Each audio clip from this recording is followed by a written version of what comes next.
হাতে হাত রেখে এবং অর্ধচন্দ্র হাসিমুখে চীন, আফগানিস্তান ও পাকিস্তানের পররাষ্ট্রমন্ত্রীরা দাঁড়িয়ে আছেন এমন একটি ছবি গত বুধবার গণমাধ্যমে এসেছে।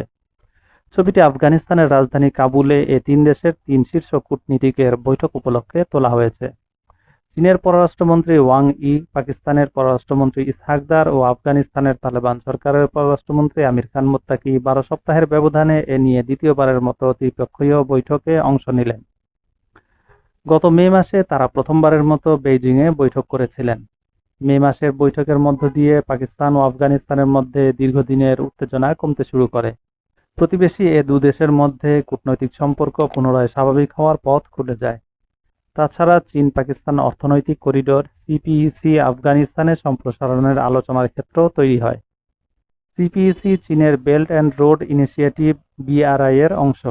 বিআরআই হল বন্দর, রেল ও সড়ক পথের সমন্বয়ে গঠিত এমন একটি প্রকল্প যার মধ্য দিয়ে এশিয়া, আফ্রিকা ও ইউরোপে যুক্ত করার পরিকল্পনা রয়েছে।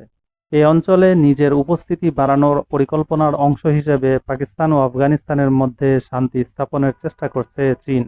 এর অর্থ হলো এই অঞ্চলে নিজের স্বার্থের নিরাপত্তা নিয়ে বেইজিং উদ্বিগ্ন। বিশেষ করে সিপিইসি প্রকল্প ঘিরে চীনের নিরাপত্তা উদ্বেগ রয়েছে বলে মনে করেন বিশ্লেষকরা। বিশ্লেষকদের মতে ইসলামাবাদ ও কাবুল উভয়ের গুরুত্বপূর্ণ অংশীদার হলেও এদের উপর বেইজিংয়ের প্রভাব কেমন তা এখনও পরীক্ষা করা হয়নি।